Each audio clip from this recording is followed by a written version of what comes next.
1. India-Vietnam elevate relationship to comprehensive strategic partnership. GS Paper 2, Bilateral relations involving India. What is the context about? Ahead of Narendra Modi's visit to China, India elevated its relationship with Vietnam from strategic partnership to comprehensive strategic partnership. India is significantly deepening defense and security engagement with the Southeast Asian nation to advance our common interests. Russia and China are the other two countries with which Vietnam has comprehensive strategic partnerships.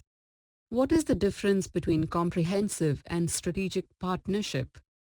A strategic partnership is where two entities come together to form an alliance focused on a strategic gain.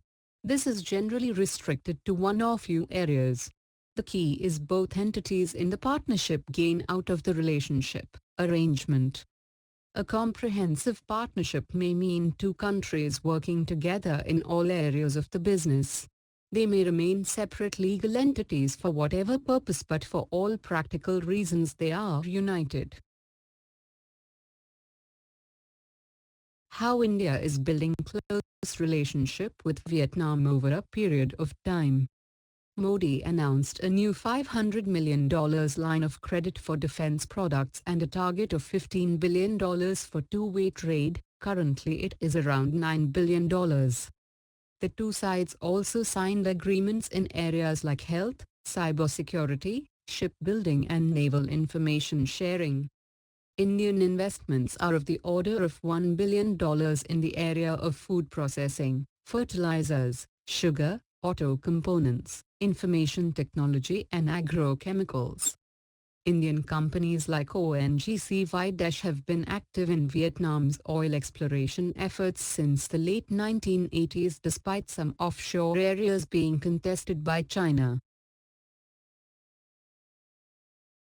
India offers 50 slots to Vietnamese defense personnel under the India Technical and Economic Cooperation (ITEC) program. India had offered a $100 million line of credit to Vietnam to purchase 4 offshore patrol vessels that are currently being built in Indian yards. The two countries also have some unspecified cooperation in electronic intelligence in relation to Chinese naval activity in the seas of Vietnam. India has helped Vietnam train personnel who are operating its Kilo-class submarines. New Delhi has offered to upgrade and maintain Russian origin equipment with the Vietnamese forces such as tanks, fighter aircraft, helicopter and ships. So far, there is no reference to the BrahMos missile, though it is well known that India has been keen to sell the missile to Vietnam. Significance of Vietnam for India. In the evolving security context of the Asia-Pacific, one country that is key to India's sustained presence and role is Vietnam. In the last few years, Hanoi's diplomatic profile has grown in New Delhi's strategic calculus. India wants to build relations with states like Vietnam that can act as pressure points against China. With this in mind, it has been helping Hanoi beef up its naval and air capabilities. The two nations also have stakes in ensuring sea lane security, as well as shared concerns about Chinese access to the Indian Ocean and the South China Sea. As Vietnam courted America while the South China Sea becomes a flashpoint, these three countries including India pondering how to manage China's rise. Why India is tilting towards Vietnam, while China's maritime assertiveness is growing. Although India does not have a claim on the disputed sea, the growing tensions in the region hold significant ramifications for India. The South China Sea occupies an important place in India's geopolitical cartography, and its maritime interests in the region are twofold.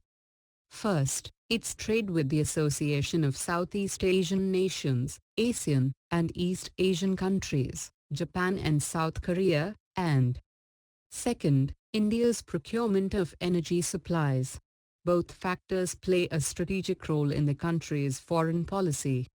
Almost 92 to 95% of India's total trade passes through the Indian Ocean, of which, about 55% passes through the Strait of Malacca. In an effort to meet its rising energy demands, India has diversified its energy supply chain, and as a result almost 70% of its oil imports are shipped. This goes some way in validating India's interest in the South China Sea. Given India's economic and security objectives in the South China Sea, it too will have to act proactively to safeguard its own interests.